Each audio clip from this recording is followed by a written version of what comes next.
Yeniden merhaba. Son videomuzda Endonezya'da gemimize kömür yüklenmişti ve Singapur uğraklı Hindistan seferi için kalkışa geçmiştik. Şu anda 9 gün sürecek yeni bir seferin başındayız. Gemimiz aldığı kömür yüküyle suya doğru alçalmış ve ağırlaşmış bir halde sakin bir havada sefere başladı. Hindistan'a doğru yoldayız.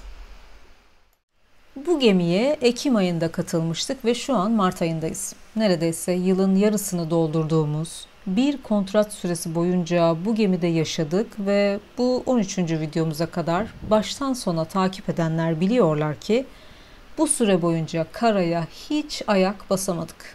Evet, hiçbir limanda dışarı çıkma şansımız olmadı.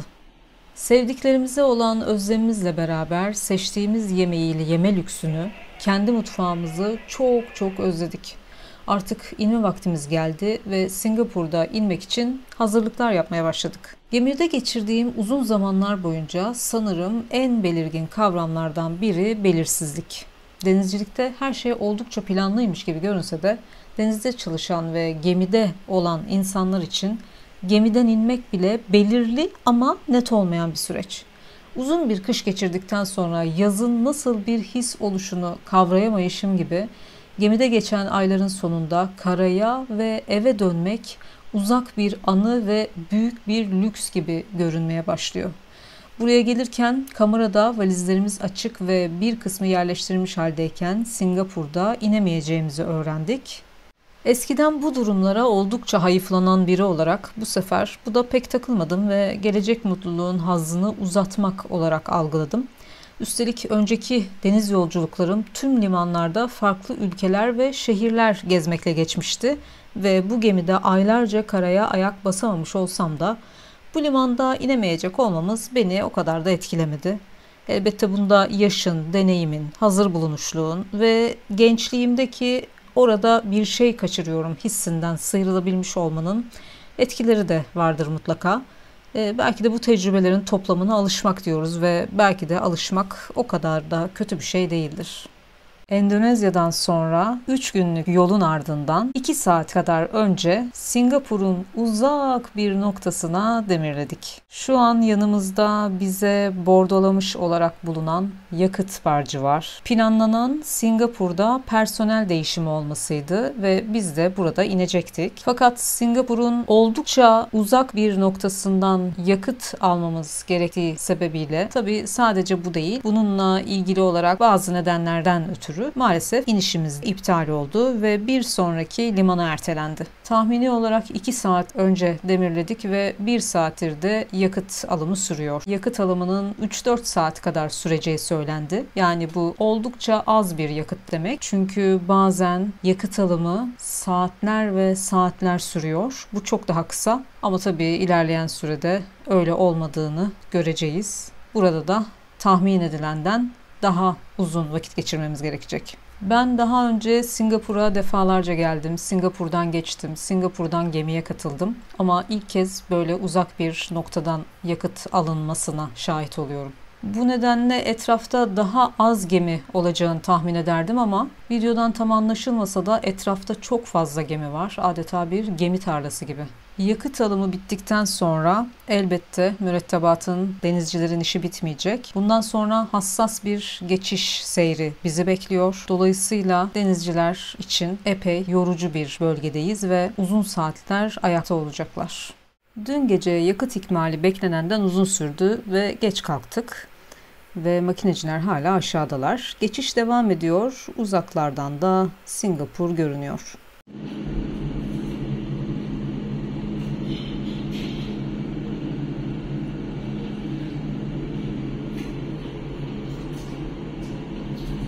Bir sütlaç denemesinde bulundum ama pek de başarılı olduğumu söyleyemeyeceğim. Şu anda yanımızdan dünyanın en büyük konteyner gemilerinden biri geçiyor. Ve epey yüklü olduğu halde çok yüksek görünüyor.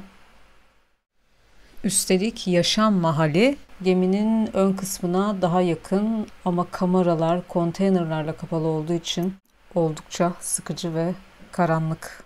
Umarım yanlış söylemiyorumdur ama konteyner taşıma kapasitesi 23.110'muş. Kendisi de 400 metre olan bir gemiymiş adeta. Kıpırtısız bir şekilde süzülüyor.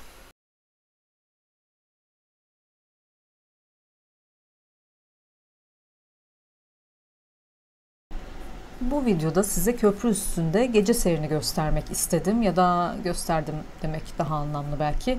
Çünkü seyirdeyken köprü üstü çok karanlık olduğundan ancak perdelerle ayrılmış çalışma kısımlarını görmek mümkün. Bundan önceki bölümlerde daha detaylı bahsetmiştim. Kaptan Köşkü olarak da anılan köprü üstünün ön kısmı ancak bir süre sonra gözle görülebilecek hale geliyor. Yani şu an dışarısı zifiri karanlık. Fakat bazı geceler dolunay olduğunda bu zifiri karanlık epey aydınlanıyor.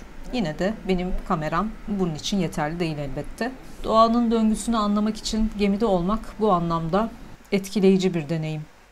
Seferimizin 6. günü Mart ayındayız. Dışarıda hava çok sıcak ve dingin bir deniz manzarası var. Fırtınasız havaları seviyorum. O yüzden bu da şu an güzel bir hava benim için. Gemide dönem dönem partiler yapılır. İlginç bir tabir parti demek. Aslında tam olarak parti gibi değil ama bir anlamda da parti, doğru. Denizcileri motive etmek ve ilişkileri güçlendirmek için genelde tatil günlerinden bir gün önce aşçıbaşı hünerlerini sergiler. Mezeler ve ek yiyeceklerle herkesin bir araya gelip bazen müzik eşliğinde yemek yiyip eğlendiği partiler düzenlenir. Bu partiler bazen yılbaşı kutlamaları için, ki daha önceki bölümlerde ondan da detaylıca bahsetmiştim. Bazen de ayrılmak üzere olan personel için veda yemeği gibi olur. Biz de gemiden büyük bir grup olarak bir sonraki limanda ayrılacağımız için en müsait günde böyle bir parti düzenlendi. Tabii görüntüler, masadakiler oldukça tuhaf gelebilir kültür farkları nedeniyle. Geminin tamamı yabancı personel olduğu için, tabii bu da garip bir tabir oldu. Aslında burada yabancı olan daha çok biziz. Masadaki görüntü bizim için çok garip olsa da bu ortam için oldukça normal. Artık bu gemideki son seferimiz, son deniz yolculuğumuz ve son yanaşmamız olacak. Ve şu anda Hindistan açıklarındayız ve kara göründü. Öncelikle açıkta demirleyeceğiz. Muhtemelen birkaç gün açıkta demirde yanaşmayı bekleyeceğiz. Güverteciler baş taraftaki yerini almış ve dışarısı 31 derece, oldukça sıcak.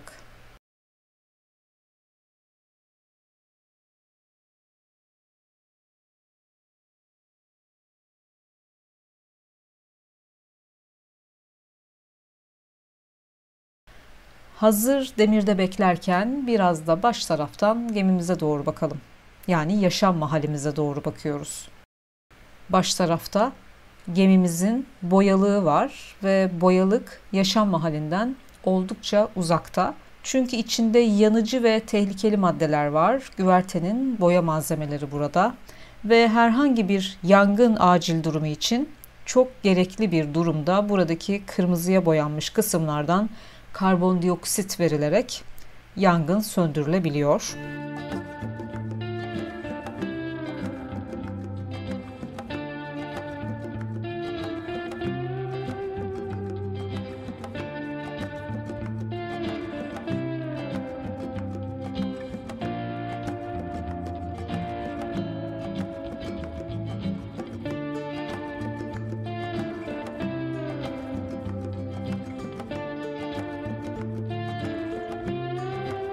Irgatları görüyoruz ve yaşam mahalline epey uzaktayız.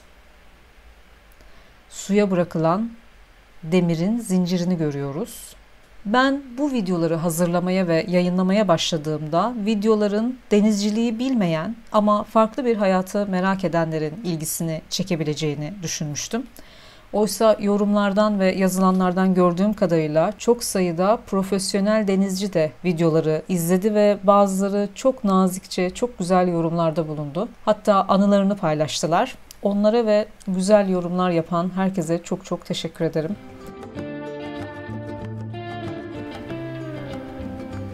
Demirimize bir de dışarıdan bakalım. Buradan aşağıya doğru bakmak her zaman dizlerimi titretiyor.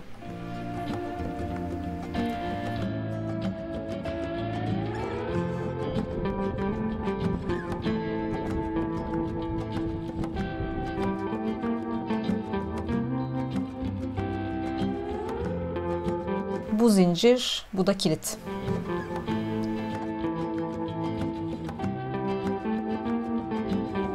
Pompa dairesine geldik.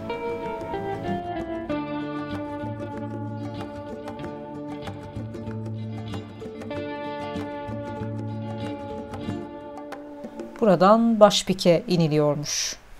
Ve şu an çok derin bir boşluğa bakar gibi hissediyorum. Oldukça ürkütücü benim için. Kapkaranlık bir dehliz adeta.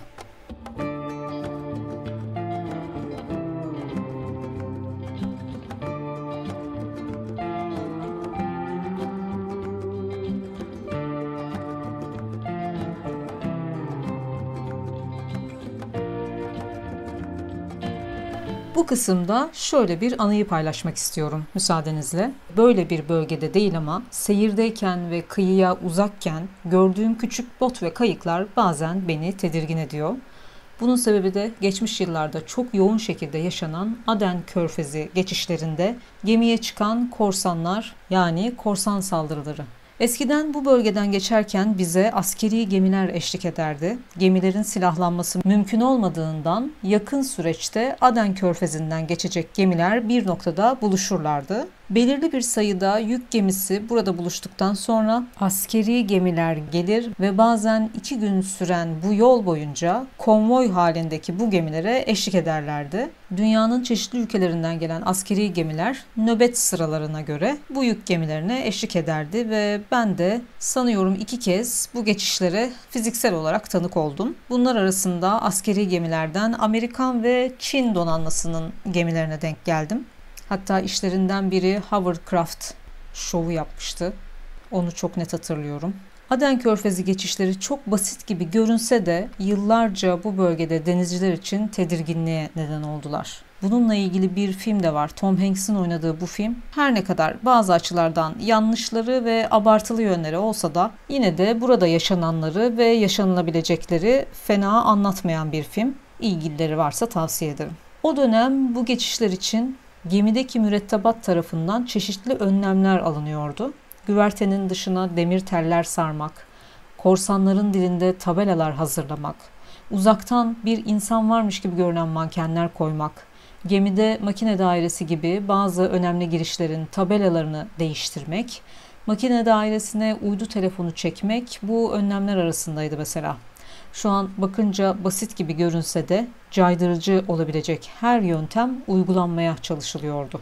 Ve bazen bazı gemilere konvoyların sonundan ya da konvoydan ayrıldıktan hemen sonra korsanların çıkmasıyla ilgili aldığımız haberler elbette bizi yine tedirgin ediyordu. Hatta o dönem bulunduğumuz şirketin bir gemisine bu uygulamalar ilk kez yapılmıştı ve ardından gemiden indik. Kara tatilimizi geçirip şirketin başka bir gemisine geçmiştik. Bizden 3-4 ay sonra hazırlıklar yaparak indiğimiz bu gemiye korsan çıktığı haberini aldık. Bu arada korsan çıktı, gemiden indik gibi tabirler bilmeyenler için biraz amiyane görünebilir ki öyledir de, ama deniz hayatında kullanıldığı için ben de bu haliyle aktarıyorum. Nihayetinde kısa süre önce bulunduğumuz bu gemide eşiyle birlikte gemide olan yakın arkadaşlarımız da vardı. Aden Körfezi'nin kıyıya yakın olmayan çok uzak bir mesafesine botla gelen, aslında tehlikeli olarak kabul edilen bölgenin oldukça uzağına botla gelen korsanlar gemiye çıkmışlar. Botların uzaktan gelişini fark eden mürettebat kendini hızlı bir şekilde makine dairesindeki güvenli bölgeye kapatıp makine dairesinin kapısını çok ciddi engellerle donatmış. Elbette korsanlar için bu önlemler pek de caydırıcı değil. Daha çok zaman kazanmak için yapılıyor. Çünkü onlar her seferinde bunları öğrenerek yeni yöntemler geliştiriyorlar ve kesici aletler, silahlarla gemiye çıkmış oluyorlar. Yani isteseler bu kapıları bir süre sonra kesip olduğu gibi çıkarabilirler. Ve bu korsanlar Mothership denen ana büyük bir gemi üzerinden radarlarıyla o sırada geçmekte olan yük gemisini tespit ederek botlara atlayıp geçmekte olan gemiye doğru hızla saldırıya geçiyorlar. Amaçları gemi ya da yükün kendisi falan değil. Çalışanlardan birini rehin alarak şirketi o rehine üzerinden tehdit etmek ve böylece büyük bir paraya konmak. Bunu böyle anlatınca insan kaçırmaktan farkı yok gördüğünüz gibi, ama bu insanlar çok daha büyük paraların peşindeler ve bu anlamda profesyoneller. Dünya suları üzerinden böyle bir pazarlığa girişilmesi fikri bile insan anlamakta zorlanıyor. Nihayetinde olaya dönecek olursam, arkadaşlarımızın başına gelen olayda korsanlar köprü üstüne çıkıyor. Kimseyi rehin alamadıkları için ve makineyi ele geçiremedikleri için tüm mürettebatın bir yerde sığındığını bildiklerinden pek bir şey yapamıyorlar. Bu arada mürettebatın herkese haber verdiğinin farkındalar. Şirketin yakındaki donanma gemilerini harekete geçmeleri için tüm protokolü başlatmış olduklarının bilincindeler. Gemi üzerinde az vakitleri olduğunun farkındalar yani. Bu arada köprü üstünde birkaç cam kırmışlar. Kameraların önüne yakıcı madde tehdidi veren şeyler dökmüşler ve fazla zamanları olmadığını bildikleri için bir süre sonra gemiyi terk etmişler. Tabii denizde her şey çok hızlı gerçekleşemediği için Amerikan askeri gemisinin gemiye gelmesi de bir vakit almış. Her gemi uluslararası sularda bayrağının toprağı sayıldığı için gemimize çıkmaları da biraz vakit almış ve kimin korsan, kimin mürettebat olduğunu anlayana kadar da arkadaşlarımız yanlış hatırlamıyorsam 12 saat boyunca makine dairesinde beklemek zorunda kalmışlar. Bu olay gazetelerde küçük bir haber olarak yer almış ve biz de telefonla ulaşılamayacak bir halde bir başka gemide olduğumuz için yakınlarımız şirketi arayarak bilgi almışlar. Bu dönemdeki personel müdürümüz çok hoş bir insandı ve olanca zarafetiyle hepsinin içlerini rahatlatmış. Ama bu gerçekten hepimiz için ilginç bir dönemdi. Artık bir süre sonra korsan bölgesinden geçen gemiler için gard alınmaya başlandı. Ben ona denk gelmedim ama süreci biliyorum. Uluslararası sularda çalışan ve eğitimli silahlı olan bu kişiler geçiş boyunca gemide kalarak gemilere eşlik edip nöbet tutuyorlar. Son yıllarda bu bölgenin artık sorun teşkil etmediği ile ilgili bir açıklama oldu. Belki artık bu uygulamaya da son vermişlerdir, bilemiyorum. Yine de son seferlerimizde o bölgelerden geçmem gerekmediği için kendimi şanslı sayıyorum. Ayrıca hatırlarsanız bir dönem bir Türk gemisi korsanlar tarafından rehin alınmıştı ve pazarlıklar uzun sürmüştü. O yüzden Türk basınında da epey gündem olmuştu. Hindistan'a demirleyişimizin 3. günündeyiz. 3 gündür Ennore açıklarında bekliyoruz. Burası Chennai'ye yakın bir bölgeymiş fakat benim ilk gelişim. Daha önce Haldia, Paradip, Goa gibi şehirlerinde bulunmuştum ki Haldia, Paradip'i pek çok denizci bilir diye tahmin ediyorum. Evet, buraya ilk gelişim ve şu an makineye yol verildi. Demiri aldık, hareket etmeye başladık. Bundan sonra limana yanaşacağız. Pilotumuz geldi, yani kılavuz kaptanımız hareket halindeki gemimize demir aldıktan yaklaşık 40 dakika sonra bir bot ile katıldı.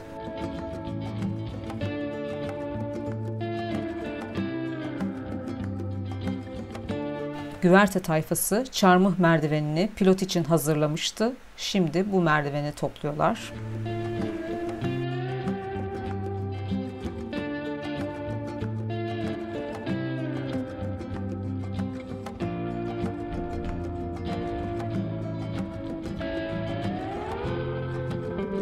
Ve pilotu bırakan bot gidiyor.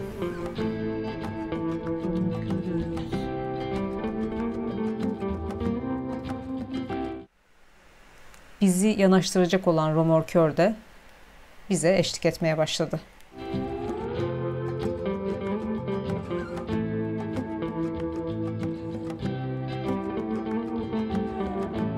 Yanaşma manevramız her zamankinden farklı olacakmış. İlginç bir manevra olacak yani. Gemiyi kendi ekseninde, yani olduğu yerde döndürerek limana yanaştıracaklar, limana sokacaklar. Bu kısmı da hızlandırarak olabildiğince göstermeye çalışacağım.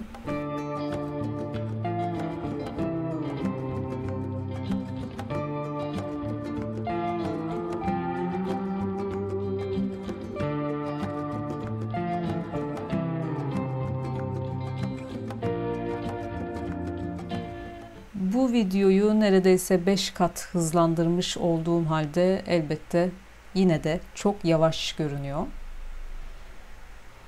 Bu videoda çok fazla konuştum gibi geldi. Normalde bu görüntüleri izlemeyi mi yoksa benim sesimle takip etmeyi mi tercih edersiniz pek emin değilim aslında. Videomu beğenir ve abone olursanız beni çok çok mutlu edersiniz. Sancak taraftaki römorkör bizi bir halat yardımıyla çekiyor. Belki videodan görülebiliyordur bu. Bu tabii oldukça tehlikeli bir şey gibi görünüyor ama o sırada baş tarafta güvertecilerden hiç kimse yok. Onlar şu an güvenli bir yerde duruyorlar. Halat kopma durumunda baş taraf oldukça tehlikeli. Ayrıca geminin kıç tarafında, iskele tarafında bir römorkör daha bulunuyor. O da bizi diğer tarafa doğru çekiyor şu an göremesek de.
Sonunda limana yanaştık sayılır.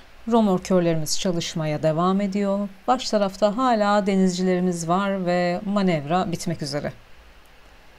Burası oldukça gelişmiş bir Hindistan limanı. Artık bu limanda ineceğiz. Bir sonraki videoda inişimizden detaylar olacak diye umuyorum ve gemide geçen tam 161 günün sonunda ilk kez karaya ayak basmış olacağız. Hiç yaşamamış olanlar için neredeyse 5,5 ay boyunca karaya ayak basmadan yaşamanın nasıl bir şey olacağını hayal etmeye çalışmanızı diliyorum.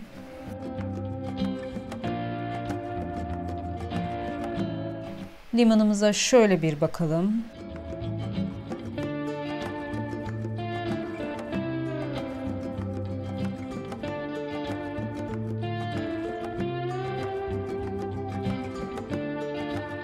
Kepçeler yükü boşaltmaya başladı bile.